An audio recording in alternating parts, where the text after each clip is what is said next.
Bonjour à tous et bienvenue sur le plateau de Bonjour chez vous. Aujourd'hui, nous allons parler d'évangélisation et si l'on évangélisait tout simplement. Et aujourd'hui, on a Jérémy qui est avec nous. Bonjour Jérémy. Coucou Yveline, coucou Aurélie, je suis content d'être avec vous. Et avec vous tous. Oui, surtout, c'est un plaisir. C'est toujours un plaisir quand tu viens sur le plateau de Bonjour chez vous.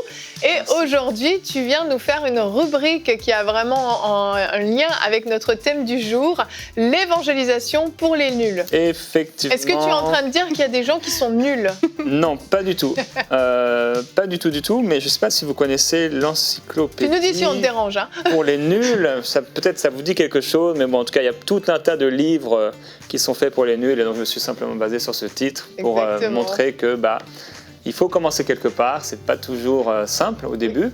Et donc, je vais donner plein de bons conseils très, très pratiques sur comment on peut annoncer l'évangile à quelqu'un. Exactement. On le fera tout à l'heure dans la rubrique Conseil du coach. On va voir que évangéliser, des fois, on se fait toute une montagne de l'évangélisation, mais en fait, ça peut être très simple. Il y a des petites choses à comprendre, à connaître et surtout à mettre en pratique. C'est surtout ça, c'est dont on va parler aujourd'hui. Et aujourd'hui, on va vous présenter un sondage et on va voir justement combien d'entre vous avez l'habitude ou non d'évangéliser. C'est des résultats qui sont intéressants et qui sont encourageants. Je vous les présenterai tout à l'heure. Mais pour l'instant, nous allons commencer cette émission avec toi, Aurélie, dans la pensée du jour.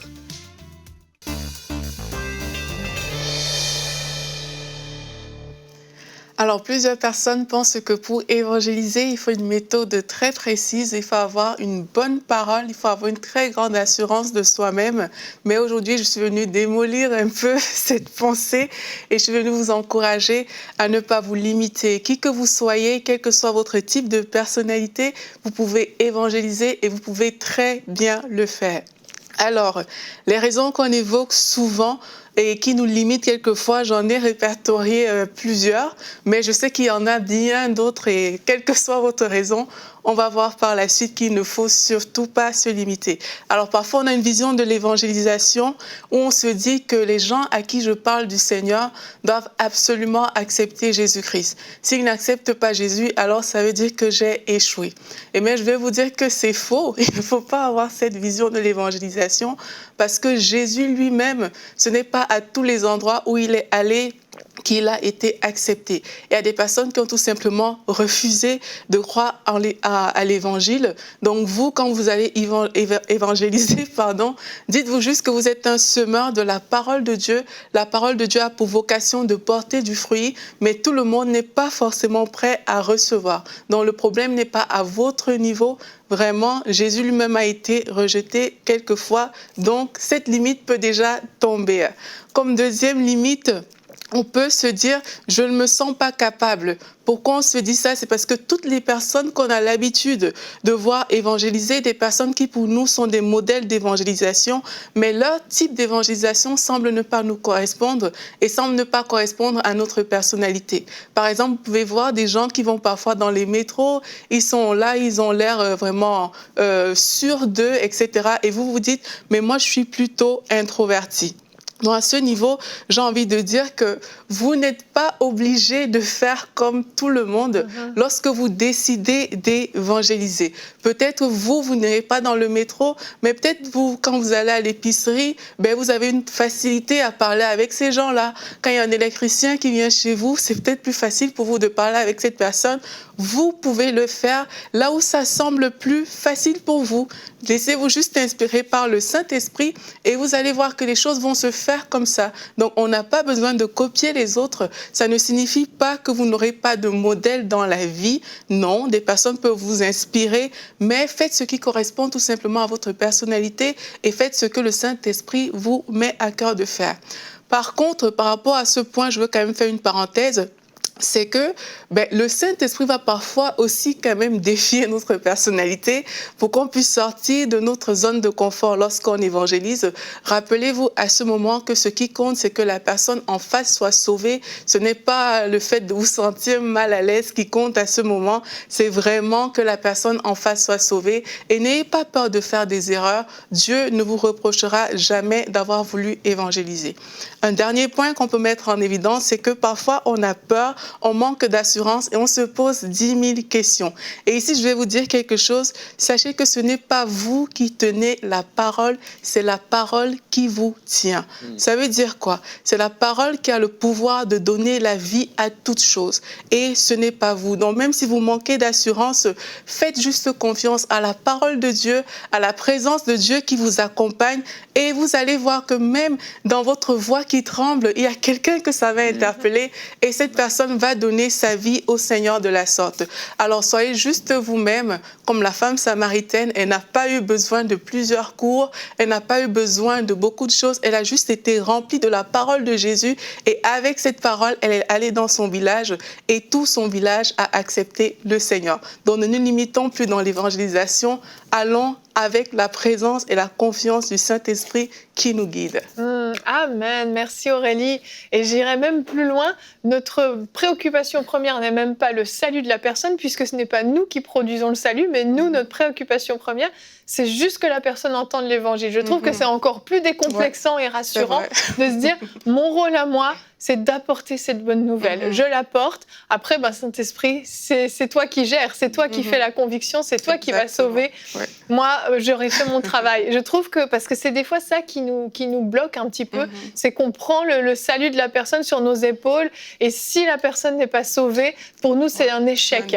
Et on avait Olivier Waro, l'évangéliste, qui était là avec nous il y a quelques semaines, et qui nous a raconté tellement d'histoires où, en fait, il pensait qu'il avait fait un gros flop dans la vie des personnes à qui il avait témoigné du Seigneur, alors que finalement, des mois plus tard, il apprend que ces gens ont été complètement sauvés, leur vie a été transformée, et il ne s'en serait pas douté une seconde, parce qu'on ne sait pas ce que le Saint-Esprit va faire de ces paroles qu'on a relâchées dans la vie des gens. Et tu parlais de la femme samaritaine, c'est notre verset du jour, justement. Jean 4 au verset 29, la femme samaritaine, après avoir entendu Jésus, est allée dans son village et a dit « Venez voir un homme qui m'a dit tout ce que j'ai fait. Ne serait-il pas le Messie ?» Elle avait entendu Jésus lui parler, elle avait entendu les paroles de Jésus, elle avait entendu comment Jésus la connaissait en profondeur alors que personne ne pouvait connaître sa vie. Et pour elle, ça a été le signe que c'était peut-être le Messie. Elle a entendu parler et qu'est-ce qu'elle a fait? Elle est allée en plus le raconter partout. Et il s'est passé, comme tu disais, un grand réveil dans ce village. Oui, moi, ce que j'aime avec cette histoire aussi de la femme samaritaine, c'est qu'effectivement, elle était juste remplie de la parole de Jésus et pas d'autre chose. Elle savait les choses qu'on lui reprochait, mais elle a été remplie à ce moment-là de la parole de Jésus. Et le fait qu'elle soit remplie de cette parole a produit le « venez voir ». Cet homme qui m'a dit, en fait, tout ce que j'ai fait. Et quelquefois, on veut faire des cours, on veut faire différentes choses.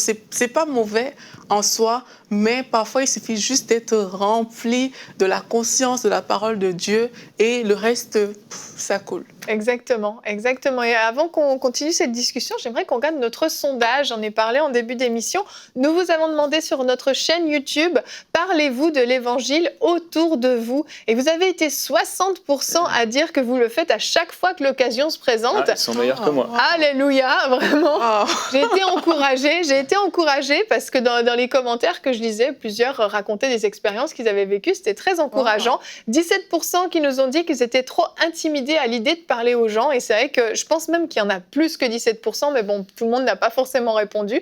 Et 23% qui ont dit « je ne sais pas comment faire ». Donc Jérémy, ton conseil du coach va venir à point nommé pour ces 23% qui ne savent pas comment faire, parce que si on ne sait pas comment faire, on va simplement ne pas le faire et c'est bien dommage. Oui, effectivement, mais oui, je suis assez surpris par les 60%, j'avoue. Tu es sceptique, allez, avoue, tu es sceptique. Je suis très sceptique, Yveline.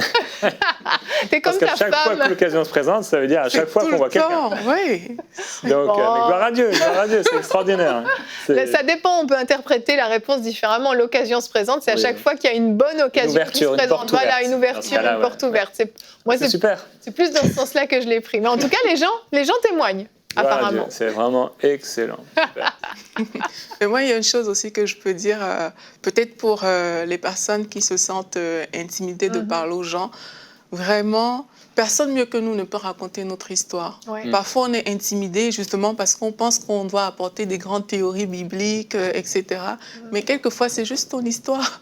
C'est juste, OK, ben, tu rencontres quelqu'un, tu commences à parler avec cette personne. Parfois, ça commence sur quelque chose de simple. Hein. C'est pas je me suis préparée pour aller évangéliser, etc. Mais juste dans une conversation et puis là, tac. Mais tu dis comment Dieu t'a touché et ça se fait tellement naturellement que l'intimidation ne se présente même pas parce que c'est naturel. Donc, ça peut aider ce 17% de personnes qui... Et parfois, on peut aussi se limiter en pensant qu'on n'a pas un témoignage assez extraordinaire. Moi, j'ai pas été ressuscitée ou j'étais pas dans la drogue, dans la débauche. J'avais une vie quand même normale et puis j'ai connu le Seigneur. Mais en fait, à peu près, je dirais 70-80% des personnes qu'on va croiser sont des gens qui ont une vie normale aussi. Et peut-être qui ne seraient pas touchés par un témoignage trop impressionnant, justement, parce qu'ils vont dire, bon, ben, toi, tu en avais besoin. Vu l'état de ta vie, tu en avais besoin. Je suis très content pour toi. Vraiment, oui, Jésus a fait quelque chose dans ta vie. Mais moi, finalement, je ne me drogue pas, je n'ai pas une mauvaise vie, je suis mariée, j'ai des enfants, j'ai une belle petite vie. J'en ai pas besoin. Donc, des témoignages, des fois, très simples, juste... j'ai connu la paix, mes yeux se sont ouverts, j'ai compris que j'avais besoin d'être sauvée et que j'ai l'éternité à passer avec le Seigneur, ça peut être largement suffisant. Puis ça peut toucher des fois plus de personnes que des témoignages trop radicaux. Il faut relâcher la pression. Ouais. Relâcher la pression. Effectivement. C'était cool. J'ai une petite vidéo pour vous à vous proposer sur 10 façons d'évangéliser sans paraître bizarre ou poussiéreux que j'ai trouvé sur les réseaux sociaux. Je vous propose de la regarder. 10 façons d'évangéliser. Sans paraître bizarre ou poussiéreux. 1. Connaissez votre histoire. Où serais-je sans Jésus? 2. Demandez à Dieu de vous envoyer quelqu'un. 3. Discernez dans quel domaine Dieu est à l'œuvre dans sa vie. 4. Souvenez-vous qu'il a vraiment besoin de Jésus. 5. Demandez à Dieu la compassion. 6. Demandez à Dieu l'audace et les mots qui conviennent. 7. Sortez de votre zone de confort. 8. Priez pour recevoir l'aide du Seigneur. 9. Placez un bon objectif. Vous êtes un semeur. Peut-être qu'un autre arrosera et qu'un autre cueillera. 10. Préparez-vous dans la prière et l'étude de la Bible. Amen, nous sommes des semeurs, tout simplement. Et si on sait notre rôle de semeur, encore une fois, on relâche la pression, comme tu le disais avant, Jérémy. Effectivement. Et il y a quelque chose que moi, j'avais fait qui m'avait beaucoup plu un jour, alors que je suis allée évangéliser. C'était que j'avais dit à Dieu, Seigneur, amène-moi des gens. Et j'étais fatiguée ce jour-là, mais j'étais vraiment dehors pour l'évangélisation. Puis j'étais très fatiguée, puis je me suis mise dans un coin. Et puis les gens sont venus vers moi, au moins 3 personnes différentes.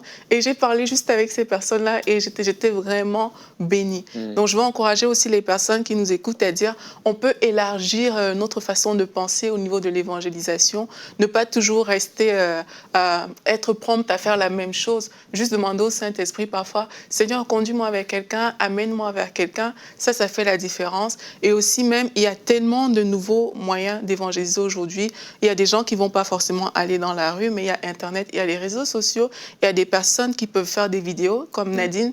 Elle me disait, par exemple, qu'elle a fait une vidéo sur l'amitié, et à la fin, elle a fait un appel au salut. Et il y a des personnes aussi qui donnent leur vie au Seigneur comme ça. Donc, quelquefois, il faut juste élargir notre champ et peut-être même s'associer avec des personnes peut-être qui le font déjà très bien. Ça peut nous aider aussi. Donc, élargissons et on va voir que le Seigneur ouvre des portes. Exact, exact. Et on va passer à la rubrique Conseil du coach avec toi, Jérémy. Tu as mis ta belle chemise Go. Oui, je me suis habillé pour la circonstance. Pour la circonstance. Et pour ceux qui ne connaissent pas l'émission Go, elle est diffusée en ce moment sur EMCI TV. On a fait pendant tout l'été, en fait, l'émission Go a été rediffusée pour vous motiver à aller dans les rues. Et si vous ne connaissez pas l'émission, vous pouvez aller l'écouter. Elle passe le lundi et mardi soir autour de 20h, je crois, dans ces plages-là. Quelque chose comme ça. Donc, vous pouvez aller suivre cette émission. C'est vraiment super encourageant.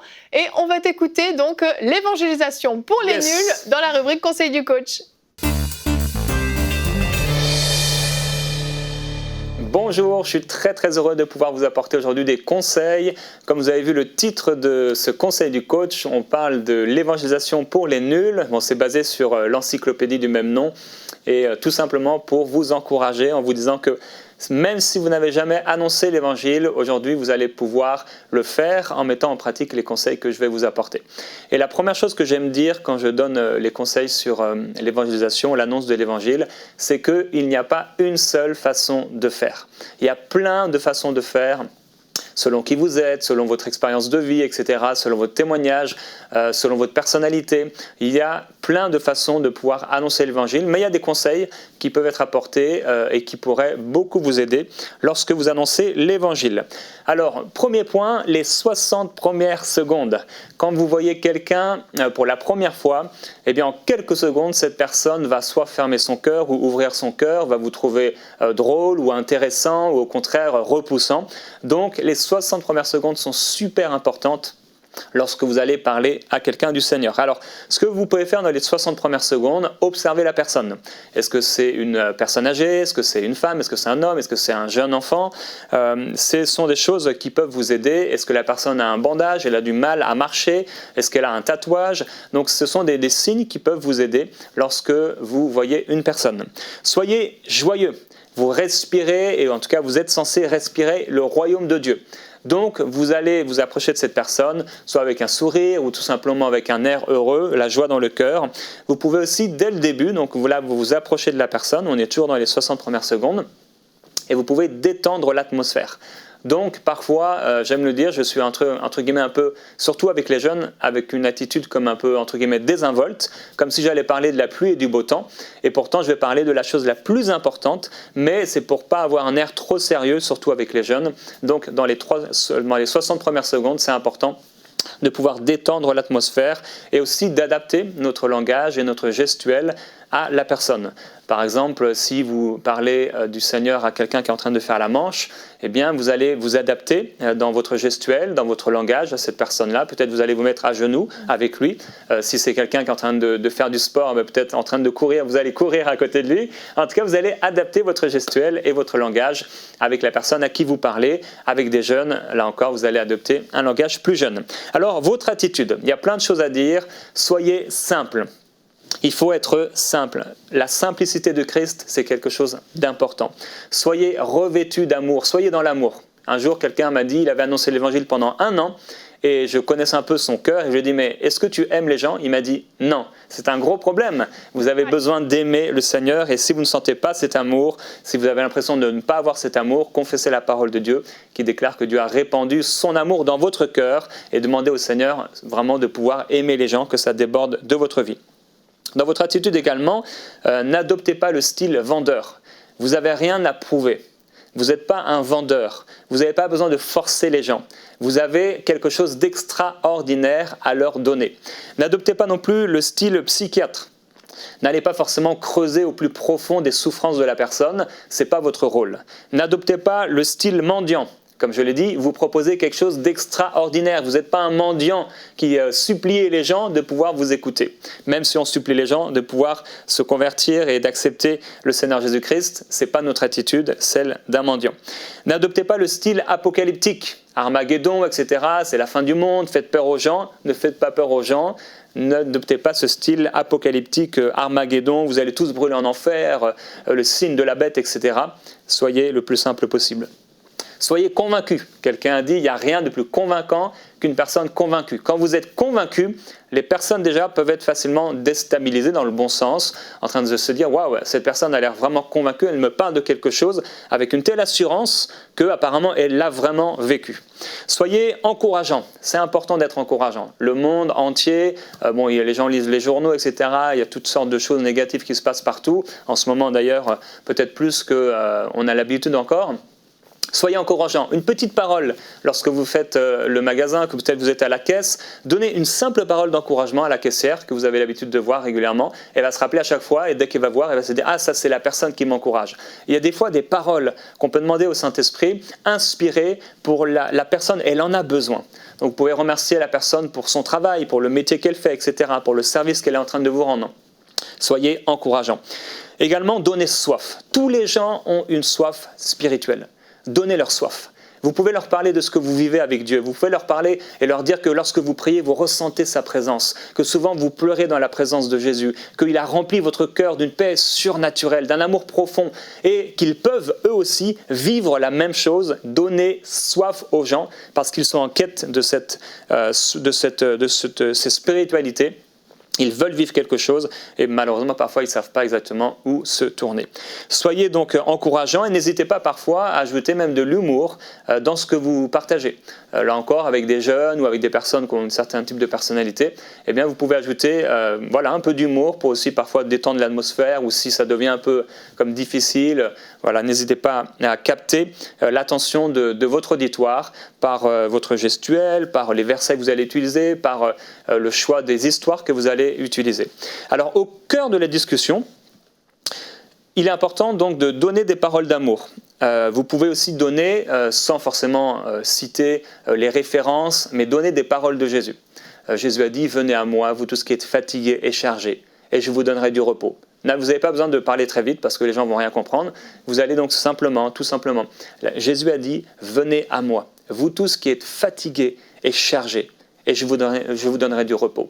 Quand vous parlez ainsi avec assurance au cœur de la personne, certainement la parole fera son œuvre dans son cœur. Soyez à l'écoute du Saint-Esprit. Pendant que vous êtes en train de parler ou que la personne est en train de vous raconter son histoire de vie peut-être, soyez à l'écoute du Saint-Esprit. Donc régulièrement, c'est une attitude. Donc vous n'aurez peut-être pas le temps, entre guillemets, de demander « Saint-Esprit, qu'est-ce que je dois dire ?» Mais c'est une attitude d'écoute. Saint-Esprit, je ne suis pas en train d'évangéliser ou d'annoncer l'évangile tout seul. C'est vraiment le Saint-Esprit qui doit prendre le contrôle. Résistez à l'émotion de la peur. Cette émotion, c'est une émotion. C'est la peur, l'intimidation. On la ressent tous à un moment ou un autre. Même encore après avoir évangélisé des dizaines et des dizaines de fois, ça peut m'arriver, ça m'arrive encore, d'avoir cette émotion de la peur. Mais ce n'est pas parce qu'on a l'émotion de la peur qu'il faut s'arrêter. Il faut aller confronter la peur et résister à cette peur. Éviter le langage religieux. Ça, c'est quelque chose de tellement important. Quand on annonce l'évangile, c'est d'éviter le langage religieux. Vous ne pouvez pas leur dire des Alléluia et des Amen. Pour eux, tout de suite, ils vous mettent dans une catégorie gars religieux inintéressant. Vous ne pouvez pas non plus leur parler en leur disant que c'est des frères et des sœurs. Ce n'est pas des frères et des sœurs. Ils vont se dire, mais mon frère, c'est pas lui mon frère. Ils vont vous trouver super bizarre. Donc le patois de Canaan, on essaie d'enlever ça. Trouver des points communs. Ça peut être utile aussi au cours d'une discussion, de trouver des points communs avec la personne. Ça peut être peut-être le lieu de votre naissance, ça peut être une coupe de cheveux, ça peut être un style d'habit, ça peut être un sport, ça peut être un film, ça peut être des choses comme ça et qui vont en fait aider la personne à se dire « Ah, cette personne est un peu comme moi ». Donc tout de suite, il y a une ouverture dans son cœur. Je l'ai dit, adressez-vous au cœur de la personne. Ça, c'est important, c'est que j'ai découvert, et tous ces conseils d'ailleurs, je les ai découverts dans ma vie personnelle en annonçant l'évangile autour de moi. Il ne faut pas s'adresser aux yeux ou à la tête de la personne, il faut s'adresser au cœur de la personne. C'est difficile à expliquer, mais en le vivant, vous allez comprendre. Adressez-vous au cœur de la personne. Il y a un cœur, il y a une soif qui est derrière l'apparence de la personne qui peut parfois être très dure, mais derrière une apparence très dure, il y a un cœur qui a soif de Dieu. Parler de Jésus, c'est important. Lorsqu'on annonce l'évangile, ça peut paraître bateau, mais des fois, on va parler de Dieu, on va parler de l'Église, on va parler de telle doctrine, on va parler de telle chose. Parler de Jésus. Jésus-Christ doit sortir au cours de votre discussion. Vous devez parler de Jésus. Discerner le besoin naturel de la personne. Ça se trouve, la personne, vous avez vu, donc, elle a un bordage, elle a mal quelque part, peut-être elle a l'air dépressive, vous voyez la tristesse sur son visage sans avoir besoin de paroles prophétiques. Eh bien, regardez le besoin et essayez d'y répondre avec la parole de Dieu. Ouvrez-vous à la compassion divine. Donc, discernez quel est le cœur de la personne. Répondez avec douceur si la personne a des arguments qui sont contraires à ce que vous dites. Il n'y a pas de souci, il n'y a pas de problème. Vous n'avez pas besoin de répondre à chaque argument en disant « Non, la Bible dit que… » Des fois, vous laissez simplement parler et avec douceur, vous posez la parole de Dieu, vous semez la parole dans le cœur de la personne. Ne vous laissez pas intimider, déstabiliser, impressionner. Il y a des gens qui peuvent parler très très fort, il y a des gens qui, même par leur carrure ou par leurs mots, par leur expérience, ils vont avoir l'air tellement sûrs de vous et ça, c'est le but, c'est dans le but de vous déstabiliser. Donc, ne vous laissez pas déstabiliser, vous êtes cool, vous n'avez rien à prouver, le Seigneur est avec vous, vous êtes plein d'amour. Comme disait Aurélie au début de l'émission, vous n'avez pas besoin de vous dire non, il faut absolument que cette personne soit convertie maintenant. C'est le rôle du Saint-Esprit de convaincre les pécheurs de péché, de jugement et de justice. À moins d'être un expert sur certains sujets, n'entrez pas dans des débats. Les débats ne sont pas en général bons. À moins que vous soyez un expert vraiment. Alors oui, peut-être avec certaines personnes d'une religion, quelle que soit la religion, chrétienne, musulmane ou autre, eh bien, vous pourrez à ce moment-là, si vous êtes un expert dans certains sujets, peut-être débattre à ce moment-là, comme le faisaient les apôtres parfois. Ne critiquez pas les autres religions. Ça, c'est aussi important. Ne critiquez pas les autres religions. N'appuyez pas les fausses déclarations des incroyants. Ça, c'est quelque chose d'important également. Des fois, au cours de la discussion, la personne va dire des choses qui sont complètement fausses. Vous n'appuyez pas sur ça en disant « oui, c'est vrai ». Parce qu'à ce moment-là, vous êtes en train de perdre le focus. Alors, essayez de trouver la pensée de Dieu, témoignez, c'est important, priez dans votre cœur, etc. J'ai fait toute une semaine dans Prière inspirée sur l'annonce de l'Évangile, entre autres une émission le vendredi que j'avais fait sur 50 conseils pour annoncer l'Évangile, et vous pourrez l'écouter si vous le souhaitez. Alors, vers la fin de la discussion, c'est important de proposer, c'est un point, vers la fin de la discussion, donc, de proposer la prière sur le moment. Proposez aux gens de prier pour eux. Ils n'ont pas l'habitude, mais dites-leur dès le début, moi j'ai l'habitude de le faire, pour vous c'est peut-être un peu bizarre, et selon l'ouverture de la personne, vous pouvez même avoir les yeux ouverts, vous leur dites même, parfois ça m'est arrivé, je vais juste rester les yeux ouverts comme ça, et je vais prier pour vous. Et tellement souvent, quand j'ai prié pour les gens, ils se sont mis à pleurer. Alors ce sont des larmes, ils sont touchés. Je me rappelle d'un monsieur, il était énorme comme ça, il est musclé et tout, un peu plus que moi. Il avait des taches partout, il avait l'air dur. J'ai commencé à prier pour lui et là j'ai entendu qu'il pleurait comme un bébé. Il a été touché par le Saint-Esprit et le Saint-Esprit se plaît à faire cela. Priez pour la guérison de la personne et demandez-lui de constater tout de suite si la façon dont le Seigneur l'a guéri. Défiez les gens, donc vous pouvez leur dire, ok, ce soir, demandez au Seigneur quand vous rentrez chez vous de faire telle et telle chose dans votre situation. Gardez contact avec la personne, ça c'est vraiment aussi super important de garder contact, prenez un numéro de téléphone, etc. Vous pouvez aussi donner un évangile, une carte de MCI, vous pouvez vous les faire vous-même. Ce sont donc des conseils que je vais vous donner. Pour terminer, comme je l'ai dit, il n'y a pas une seule façon d'annoncer l'évangile et il y a plein de façons de le faire, de porte à porte, ça peut être des appels téléphoniques, des textos, des sites d'annonces, des BD, laisser quelque chose dans le bus ou dans le métro, etc. En tout cas, c'est important de marcher dans votre grâce. Voilà, Evelyne. Amen. Merci beaucoup. Merci, c'était génial, Jérémy. Plein de bons conseils, vraiment très, très riches. Et j'espère qu'à la fin de cette émission, on a réussi à démystifier un petit peu l'évangélisation. Et tous ceux qui avaient répondu qu'ils ne savaient pas comment faire, j'espère que là, vous avez eu la réponse. Vous savez désormais comment évangéliser, comment vous comporter avec les gens dans la rue, avec les personnes que vous croisez sur votre lieu de travail, aux arrêts de bus, peu importe où. Il y a plein de manières de le faire. Et ce qui est le plus important, c'est ce que Jérémy disait au début, c'est l'amour. Si votre motivation, c'est l'amour, la compassion pour les perdus, vous allez forcément être capable de toucher leur cœur et d'aller loin, loin, loin dans leur cœur. Et pourquoi pas, peut-être que vous verrez des nouvelles naissances là sous vos yeux, mais ne vous découragez pas si vous n'en voyez pas. Vous avez semé et peut-être que quelqu'un d'autre va arroser et quelqu'un d'autre récoltera.